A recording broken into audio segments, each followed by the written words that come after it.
اللہ تبارک و تعالی نے قرآن پاک میں ارشاد فرمایا کہ اللہ کی طرف بڑھنے کے لیے تم راستہ تلاش کرو اور محنت کرو.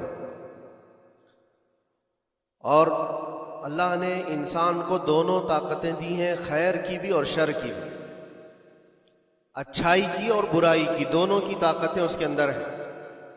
خیر والا جو مادہ ہے اس کو اچھائیوں کی طرف لے جاتا ہے، اور شر والا مادہ اس کو برائیوں کی طرف لے جاتا ہے. جب یہ دونوں چیزیں انسان کے اندر موجود ہیں تو انسان کبھی نیکیوں میں غالب آ جاتا ہے اور کبھی برائیوں میں غالب آ جاتا ہے. یہ شروع سے معاملہ چلا آ رہا ہے، اور انہی معاملات کو لے کر انبیاء کرام علیہ السلام بندوں کی ہدایت کے لیے آتے رہے.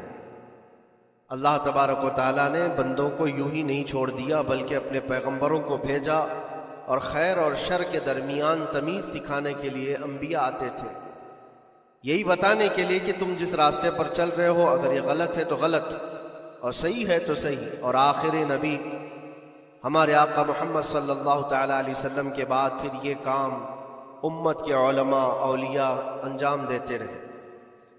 آج جو ضروری بات میں عرض کرنا چاہتا ہوں وہ یہ ہے کہ اسلام کا جو نظام ہے خیر کو پھیلانے کے لیے ہے اور شر کو دبانے کے لیے. اسلام پوری طاقت اس پر لگاتا ہے کہ خیر کا نشر ہو، اس کی تبلیغ ہو، اور برائیوں سے لوگ بچیں. اور آپ کو پتہ ہے اللہ تعالیٰ نے ہمارا لقب قرآن میں کیا بیان فرمایا؟ کنتم خیر امت، تم خیر امت ہو، یعنی بہترین امت ہو. اخرجت للناس، لوگوں میں اللہ نے تم کو سب سے بہترین امت بنایا. لیکن وجہ کیا ہے؟ کس وجہ سے تمہیں خیر امت کہا گیا؟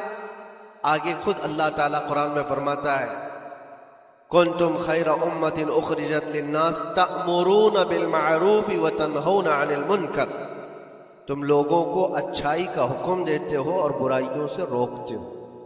یہ ہمارا خاصہ ہے، یہ ہماری اسپیشلٹی ہے. اچھائیوں کی تعلیم دینا، اس کی ترغیب دینا، اس کی تبلیغ کرنا، اس کو پھیلانا، یہ اسلام کا نظام ہے. اور برائیوں سے روکنا، یہ اسلام کا نظام ہے. اور خیر امت ہونے کے سبب آپ کو یہ کام کرنا ہی ہوگا.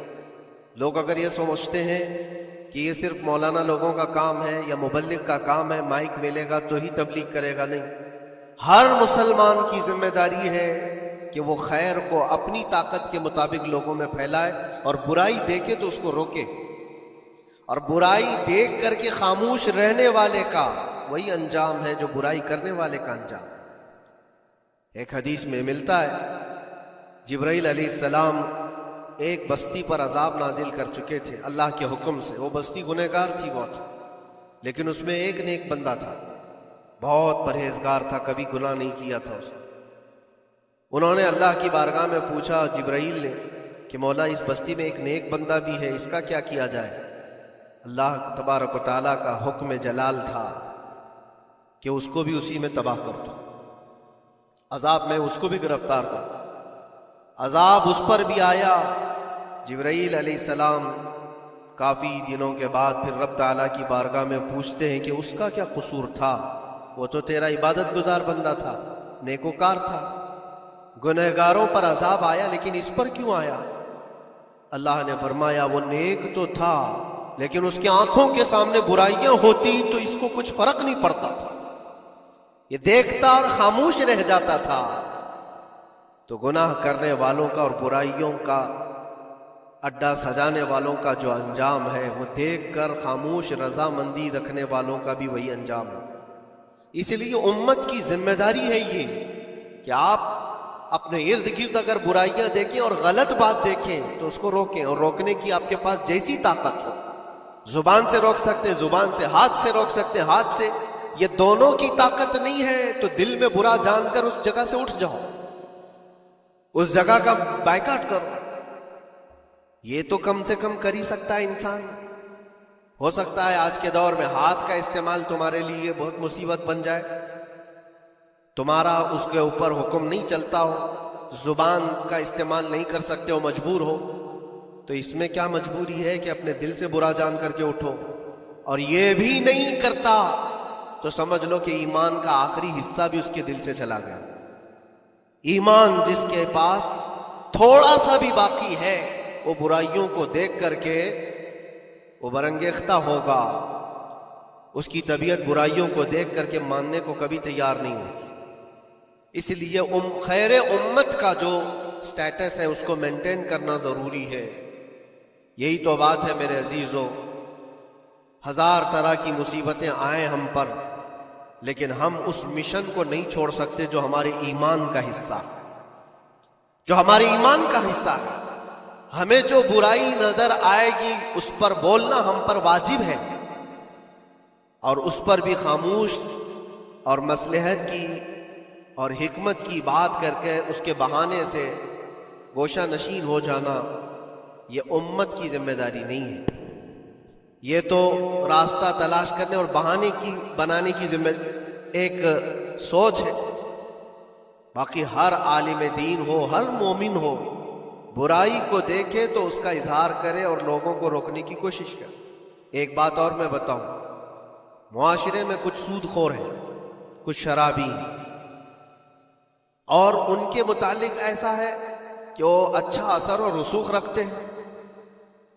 ہمارے علاقے میں ایک مرتبہ ایسا ہوا تھا کہ مجھے ایک جگہ تقریر کے لیے بلایا گیا اور کہا گیا پہلے ہی سے کہ یہاں پر سود کا کاروبار زیادہ چلتا ہے، آپ اس پر برائے کرم کچھ نہ بولیں، کیونکہ ہمارے محلے کے بڑے بڑے ذمہ دار لوگ جو ہیں وہ سب اس کاروبار میں مصروف ہیں، آپ سود پر کچھ نہ بولیں، باقی آپ کی ہر تقریر سننے کو تیار ہے۔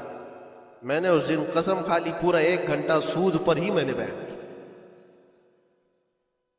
نہیں بلانا اس کے بعد نہ بلاؤ، لیکن ہم سمجھوتا اس بات پر نہیں کرتے کہ تمہاری طبیعت دیکھ کر کے بات کریں، ہم رسول اللہ کی شریعت دیکھ کر بات کریں۔ ایک عالم دین کا یہ حق ہے کہ وہ برائی کو دیکھے تو اس کا اظہار کر کے منع کرے۔ مخالفت ہوگی، ہمیں پتہ ہے، برائیاں کرنے والے کریں گے، لیکن یہاں پر ایک بات مجھے یاد آتی ہے، اس بزم میں مقصود ہے اصلاح مفاسد۔ نشتر جو لگاتا ہے وہ دشمن نہیں ہوتا۔ ڈاکٹر تمہاری پھوڑی کو اگر کاٹتا ہے چاقو سے تو وہ قاتل نہیں ہے، وہ کلر نہیں ہے، وہ تمہارے جسم سے پھوڑی کو کاٹ رہا ہے، وہ ناسور کو نکال رہا ہے۔ تمہارے اندر برائی کو اگر ہم روک رہے ہیں، برا تھوڑی دیر کے لیے لگے گا۔ اسی لیے میں اکثر ایک جملہ کہتا ہوں، بخار کی دوا کڑوی ہوتی ہے، نگل لو تو فائدہ ہے۔ ظاہر سی بات ہے تمہارے اندر کچھ برائیاں ہیں، اگر ہم نے اس کو کہا، انگلی رکھی، تو ہو سکتا ہے آپ ہم کو علماء کی فہرست سے ہی ہٹا دیں گے، کہیں گے یہ مولانا ہی نہیں ہے، یہ عالم ہی نہیں ہے، کیونکہ طبیعت جلدی کسی کو ایکسیپٹ نہیں کرتی۔ برائیوں سے روکنا ایک بہت بڑی ذمہ داری ہے۔